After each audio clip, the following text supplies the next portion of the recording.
Hello, this is Magic 063 Differentiable Manifolds. I'm Dm Kchm, and this podcast is about submanifolds. There are several different notions of submanifold, and there's a lot of variation in terminology. What I'm giving here is fairly widely used, but you do need to be careful. Different people use the words in different ways. So first off, the easiest case, and the case that everybody agrees on, open subsets. We have actually touched on this before, but I'll just run over it again. If we're given an open subset S of a manifold M, then there's a natural manifold structure which is obtained just by restricting the charts, the ones that intersect with the subset S, restricting the charts to the intersection. And that's down here. For every chart for which U alpha intersects S, we restrict the chart to that intersection. And it's very easy to check that that gives the manifold structure on S. The dimension of S is equal to the dimension of M, and the topology on S induced is, of course, the subspace topology induced from M. So everything is very straightforward. The inclusion map is smooth. The tangent spaces to S, that's an S, believe it or not, are equal to the tangent spaces to M. And we can put this in terms of tangent bundles by saying that the restriction of the tangent bundle to S, and I haven't talked about this in general, but I simply mean the union of all the tangent spaces at the points of S is equal to the actual tangent bundle to S. Now, most other concepts involve a map rather than just a subset. Now, here are two more definitions. A submanifold of a given M is an injective immersion from a manifold. So S, I haven't written it down, but let's say it clearly, S itself must be given as a smooth manifold, and we're given an injective immersion, a specific one, capital F, from S to M.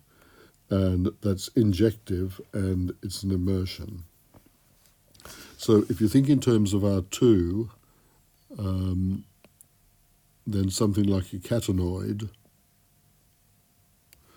or indeed a straight line, or various variations on this, or the various functions y equals fx for smooth functions f of x, are all good submanifolds. But something with the point of intersection, sort of thing that you draw quite commonly when illustrating the idea of a curve in R3, this is not a submanifold. In R3, it gets a bit easier, of course. Let's put one down here. Something like a helicoid. So, of course, this looks as if it's self-intersecting, but this is a helix in R3, and so that's okay. But this one is in R2, and it's not. Okay. So we've seen examples of this sort of thing. We had the example in a very early podcast of the intersection in R3 of a cylinder and a sphere, and that produced a curve which had a point of self-intersection, and so that intersection of the two submanifolds of Rn was not itself a submanifold. Next one, immersed submanifolds. This is simply the concept of an immersion. Again, we're given a submanifold S. Say that again. We're given a manifold S, an abstract manifold, and a specific immersion F from S to M. And so this would allow points of intersection in R2. That's okay. Or, of course, minimal surfaces in R3 very often have very large numbers of points of self-intersection. I'm not going to attempt to draw a typical minimal surface, but they're very good examples of immersed submanifolds that are not actual submanifolds. So that's the first thing to watch for. Immersed submanifolds are not actually submanifolds, according to these definitions. But quite apart from these points of self-intersection, immersed submanifolds come up in Lie group theory as subgroups, and in connection theory when you do a holonomy reduction, you very often get something which is not as good as one would wish.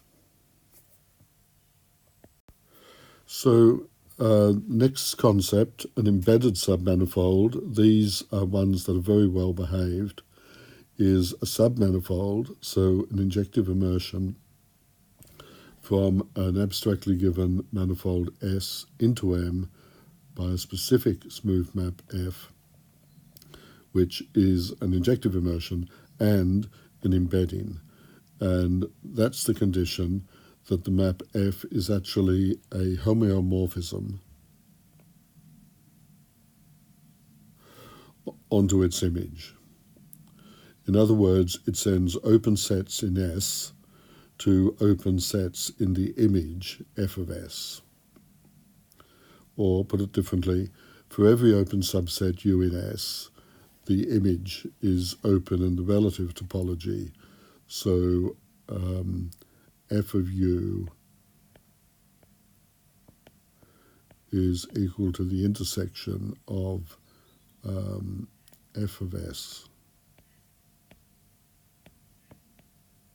with some set W, where W is open in M.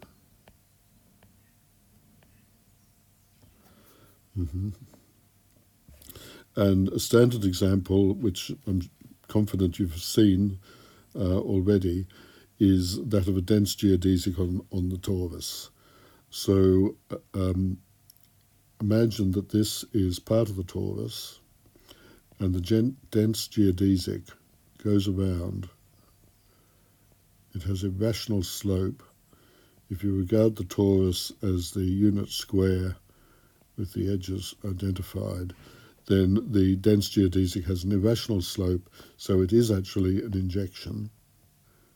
It never self-intersects, it never comes back on itself. It's an immersion, it can be done at unit speed, tangent never zero. But if I come along and I look at, here's my domain. If I come along and I look at an open subset in the real line, just some short open interval, then this will transfer onto the dense geodesic. Let's do it here as a little interval like that. And it looks okay, but as soon as you try and write that little black segment as the intersection of the dense geodesic with an open set W in the torus, then you're talking about something like this. And no matter how small that is, it will intersect other segments of the geodesic, and so you'll actually end up with points that are not in the image of this open set here. So that's not an embedding, and of course, in general, any sort of accumulation or limit points are likely to mean that you don't have an embedding. So embedded submanifolds are the easiest to work with, but of course there are lots of things in nature that are not embedded submanifolds. So here's one thing that can cause trouble with the general concept of a submanifold. They're defined in terms of maps rather than in terms of subsets, and it's wrong in general to refer to the image as simply a submanifold, unless you're sure that you've got an embedding. And this situation is particularly tricky, and it's very common. So suppose we've got a submanifold like that. So it's an injective immersion, but it's probably not an embedding. And suppose I have another manifold M prime and another smooth map G, which maps M prime into F of S, the image set of the submanifold. Then on the set level, it's clear that there's a map little g from M prime into S, such that when little g is composed with F, we get big G. And the question is this map little g automatically smooth? One would want it to be. So here's the submanifold. Here's the other smooth map. And because M prime is mapped by G into F of S, there is a set map, little g. And the question is whether little g is always smooth. So the answer is no, and here's what's probably the standard example to illustrate that. Just look at the left-hand map, first of all, would you please? The red one. This is an injective immersion. Notice that at the origin, the curve goes through the origin from lower left to upper right, and then it comes back, and coming through the second quadrant, it doesn't quite reach the origin. So I've modified the graphic so that the red curve doesn't quite reach the origin, but in fact, mathematically what I want is that it comes right up to the origin but doesn't actually get there. And in the fourth quadrant, the same thing, coming up from the lower right, the red curve approaches the origin and gets arbitrarily close but doesn't actually get there. So there's no point of self-intersection, and this is an immersion. Here's the formula. It's sine of 2t, comma, sine of t, and you can plug this into Maple or whatever you've got, and you should get a graphic that's pretty well identical to this. And the domain here, note carefully, is negative pi to pi.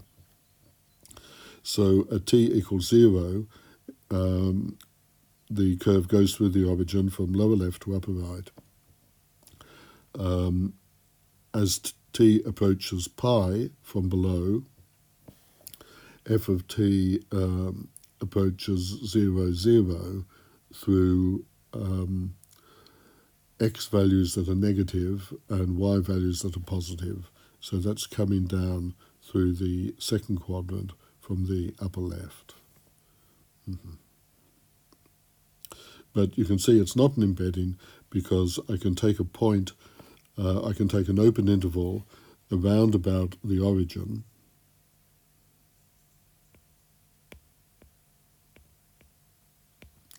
and I'll get an open set there. But when I try to write that open set as the intersection of the curve with an open set in R, I find I can't do it because I'll get points here and points there, no matter how small an open ball I take.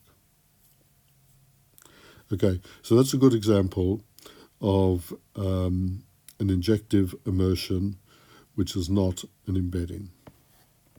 It's simpler than the dense geodesic, but it's not quite as dramatic. Over here, I've got actually the same set of image points. On the right, I've got capital G. It's defined by the same formula. I've used a different variable for emphasis, but the same formula, but it's defined on a different open interval that's 0 to 2 pi. So the curve, the blue curve, goes through the origin from upper left to lower right. And when it comes back to the origin, it's in the first quadrant or the third quadrant, and in both cases, it doesn't quite reach the origin.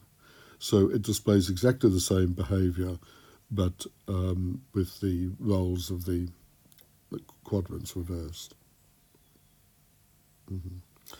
And here's the image of both maps. X squared equals 4y squared times 1 minus y squared.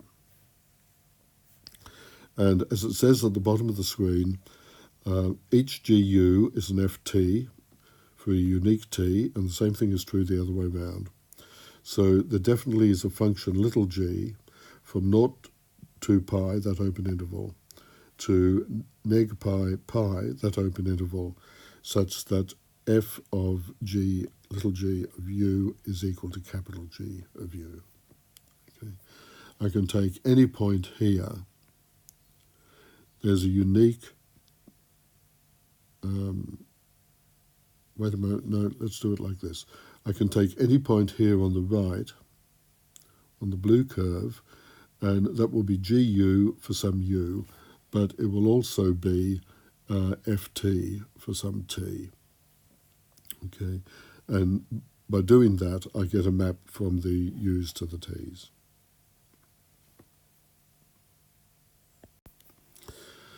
So here's what happens.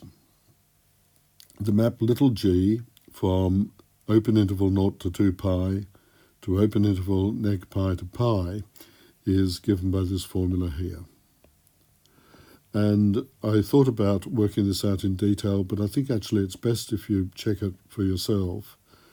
G of u is actually equal to u so long as u is between 0 and pi.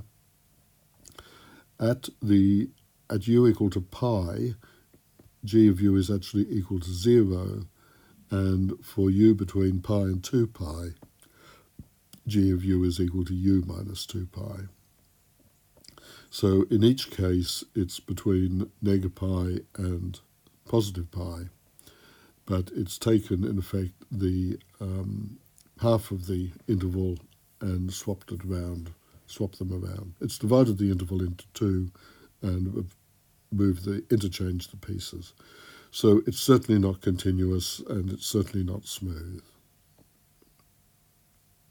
So this is a very clear illustration that the concept of submanifold, that's this specific concept, submanifold is an injective immersion.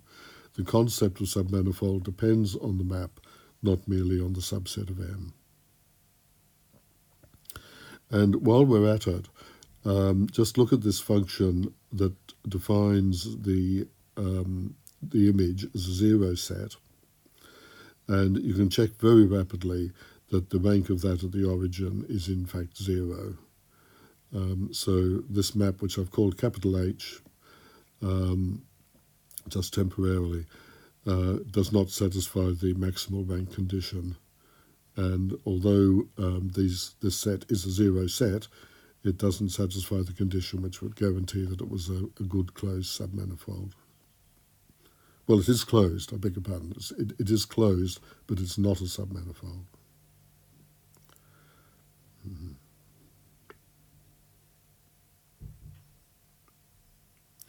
So here's the positive theorem. If your submanifold is actually an embedded submanifold, then this situation can't happen. If you have another smooth map, capital G, from M prime into M, such that the image of G is inside the image of F, then the set map little g is actually a smooth map. Continuous and smooth, everything is fine.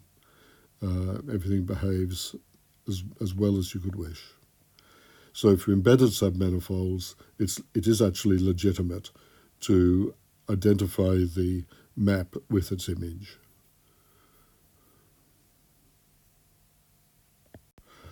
One more concept. This actually makes 5 different concepts of submanifold that we've seen. A regular submanifold is actually defined in terms of a subset. It's a subset of M such that at each point there's a chart around that point such that the image, and that's in Rn, is the intersection, I beg your pardon, the image of the intersection of the chart with the subset S is of this form.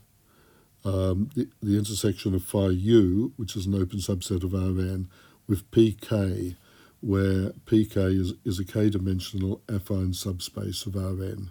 So I'm thinking of P for plane in the general sense of the word. It's not necessarily a vector subspace, but an affine subspace of dimension k. And if you have that condition at every point of S, then you do in fact have a good submanifold. Most things go through for it. These are perhaps the easiest class to work with, but they are a bit misleading because it hides the role of the map, and almost all constructions with manifolds will lead you sooner or later to submanifolds that are injective immersions but are not embedded or regular. There is actually at least one other concept. I haven't written it down, but there is a concept sometimes called quasi-regular, which is defined specifically as an injective immersion for which the factorization condition holds, so that the map little g is guaranteed to be smooth. So that emphasizes the existence of this 6th definition of submanifold, emphasizes that simply requiring the map little g to be smooth isn't equivalent to assuming that you've got an embedding. Okay, that's it.